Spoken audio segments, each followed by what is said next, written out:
Hello sir, my name is Akash Srivastava. I have completed BTech in Mechanical Engineering branch. In this video, I will explain the topic of preparing of the future challenges and opportunities in material management. So let's start.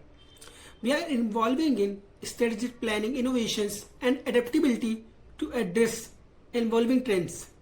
So I will discuss firstly understand the market trends, second investment in technologies, third is enhancing supply chain resilience, fourth is optimize inventory management, fifth is embracing of sustainability practices, fourth is fostering innovations and employing training and development and collaboration and past partnerships and scenario planning. Last one is continuous evaluation and improvement. So I will discuss one by one. Firstly, we will discuss understanding market trends. We have to understand about market trends कि market का scenario क्या चल रहा है, like customer की preferences क्या है. We have update in industry trends such as shift in consumer preference, advancement technology and changes. इन चीज़ों को हमको मार्केट को अंडरस्टैंड करना पड़ता है. Next one is investment technology. We have to invest about technologies like RFID technology, जिसे radio frequency इन डाइवर्सिमेट कहते हैं. After that IoT, internet of things कहते हैं.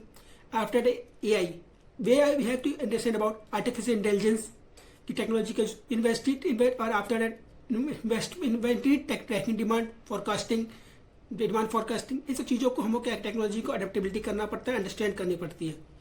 इसमें इस टेक्नोलॉजी में हमको इन्वेस्ट भी करना होता है. दिस आर फ्यूचर चैलेंजेस के लिए इसके लिए बहुत वेरी इंपॉर्टेंट है. Next is enhancing supply chain resilience. अभी हमको इसमें पॉलिटिकल कॉन्फ्लिक्ट्स होते हैं, इसलिए हमको क्या कहते हैं सप्लाई चेन का लाइसेंस की जरूरत पड़ती है. Next is optimize inventory management. जैसे कि वी नो डेट हमें इन्वेंट्री मैनेजमेंट को ऑप्टिमाइज करना पड़ता है. कैसे? We are minimize the inventory cost, reducing inventory cost, reduce the storage cost and after that हमको ऑप्टिमाइज करना पड़ता है जिससे कि हमारा स्टोरेज कॉस्ट कम लग सके, कॉस्ट हमारी कम हो सके.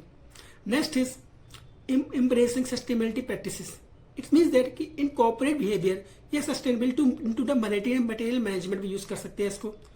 After that, strategic by reducing the waste recycle materials. जो मेरे वेस्ट मटेरियल है जिसको रिसाइकिल कर चुके हैं उसको क्या कहते हैं यूज कर सकते हैं. मटेरियल सोर्सिंग एथिकल सप्लायर्स के थ्रू सोर्स कर सकते हैं, यूज कर सकते हैं. आफ्टर दैट फॉस्टरिंग इनोवेशन को भी इनोवेशन टेक्निक यूज कर सकते हैं. Like we are encouraging things of innovations.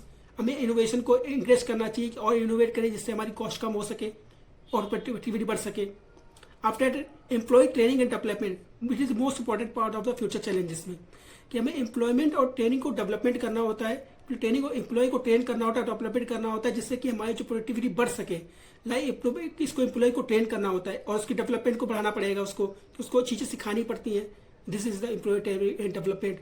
After that collaboration and partnership. हमको कोलेबरेट करना होता है और लोगों के साथ और पार्टनरशिप जनरेट होती है इससे हमारी प्रोडक्टिविटी और बढ़ सके. Like participating in the industry conference में जाना होता है and joining the participation and association valuable networking को भी बढ़ाना होता है और अपॉर्चुनिटीज चाहिए होती है इससे.